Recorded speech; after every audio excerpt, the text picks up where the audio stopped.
Victorian Aboriginal News is an independent media organisation dedicated to Victorian Aboriginal current affairs that are not covered by mainstream media.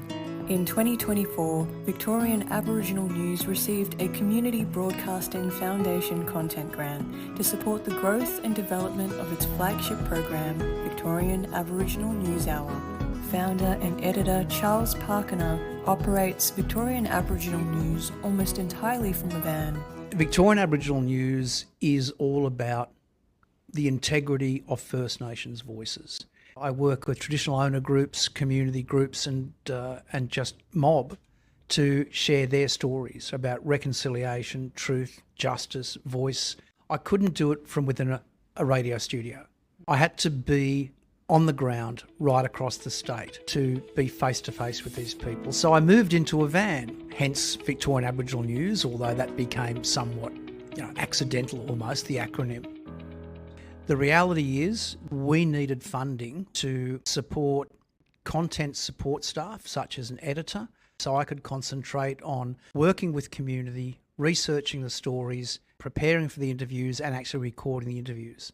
The CBF grant, along with other amazing supporters as well, and I need to acknowledge them. They enabled me to sleep well at night because I knew that I would be able to put fuel in the vehicle and put food on the table, and it literally was that close, and actually concentrate back on that relationship building.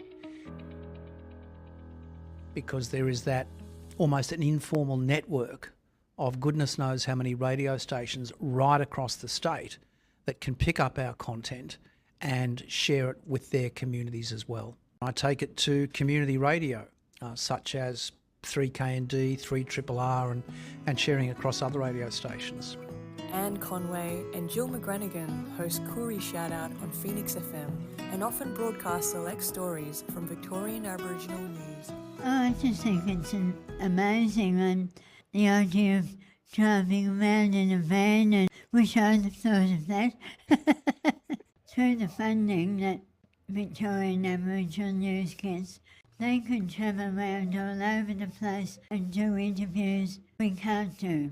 It's a great linkage for me. We don't broadcast every episode they do, but I tend to zero in on the ones related to Wurrung country, things that affect this community. It's the number of people that are now communicating back with us through our website, through the radio stations that we share our content with or we broadcast directly on, and the embrace that we as Victorian Aboriginal News receive from the social justice and political leaders in the black space, to be the only broadcaster invited down to Portland to sit with Commissioner Travis Lovett the evening before he embarked on his walk, to be the only broadcaster invited in by Reuben Berg, co-chair of the First Peoples Assembly of Victoria, to do a full deep dive on the treaty legislation.